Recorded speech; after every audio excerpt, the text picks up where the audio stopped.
going on, guys? How you guys doing? Good? I don't know if you guys can tell just by looking at me, but I got family members in foreign countries. Any of you guys? Yeah. Oh, sick. Okay, so you guys know what WhatsApp is, right? Yeah. Yeah, dude. It's terrible. I hate this shit so much. Because now my cousins that live in India, they can call me toll-free. It's bullshit. There should be some kind of fee involved, I think. Now they call just to complain? The fuck is this, man? One of my cousins, he calls me to complain, and he complains about how he can't get married. I'm not surprised at all, guys. My cousin, he is 5'3". I know, it's really tough. It's really tough. How do you think he feels, you know? Yeah, no, he's 5'3" and he has cornrows. Have you ever seen an Indian guy with cornrows? No, it's surprising every time you see one, dude. He came off the plane from India with a do-rag on. I'm like, where the fuck do you get a do-rag in India? Turns out that's where they make them. I didn't know that. But isn't that exciting? No, it's cool. And then, he calls me to complain. And then I was talking to him. I was like, hey, man, you live in India. People there, they get arranged marriages all the time.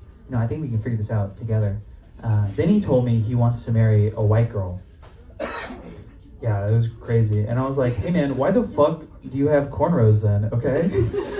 Feels like we're hitting the wrong demo with that. That's nuts. Yeah. I am Indian, so that means my family, they dabble in the mystic arts. Yeah, I know, it's really crazy. My mom, she's very into astrology. So she was telling me my astrology reading for the year. She called me. She was like, Jazz, for 2026, it's either going to be a very good year for you or a bad year for you. I was like, Mom, that's every year. The fuck are you saying? Why are you looking at this? And then she also decided to read my poem, which was kind of weird. But she told me that I was going to live a very long life, but I was going to get divorced. I was like, it says that on my poem? What the fuck? She's like, yeah, you're going to have high alimony payments. I'm like, give me my fucking poem back. The fuck? How would you say that to me? That's nuts. But I don't know. It's kind of affected my life. It's kind of affected the way I'm dating now. Does that make sense? Like, I'm not really dating to get married. I'm dating to get divorced. And it really changes your perspective on things. You seem very sweet and nice. Like, I don't think this is going to work. You're probably going to get custody of our children. But you seem very unsympathetic to a jury. So I think it's going to go long term for us. That's fun. I really hate my job. Any of you guys hate your jobs? Okay. The rest of you liked your jobs? The fuck, dude? There's a few people who are like very sadly wooing. Okay. No, I really hate my job. I'm trying to find a new job right now.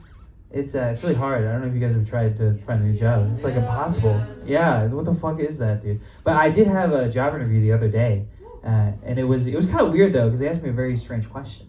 They asked me what I would do in a zombie apocalypse. I was like, what does it have to do with the job? It didn't make any sense to me. So I told them my honest, reaction to that, which is I would kill myself. Okay. They gave me that job. That's nuts. What kind of policy do we have? It's like, yeah, this guy's gonna kill himself. He seems like a great culture fit, actually.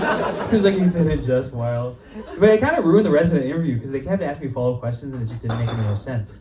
You know what I mean? Like, they asked me one question that was like, if you're in the zombie apocalypse and there's a bunker and there's only one spot left and you have to choose between you and your mom, what would you do?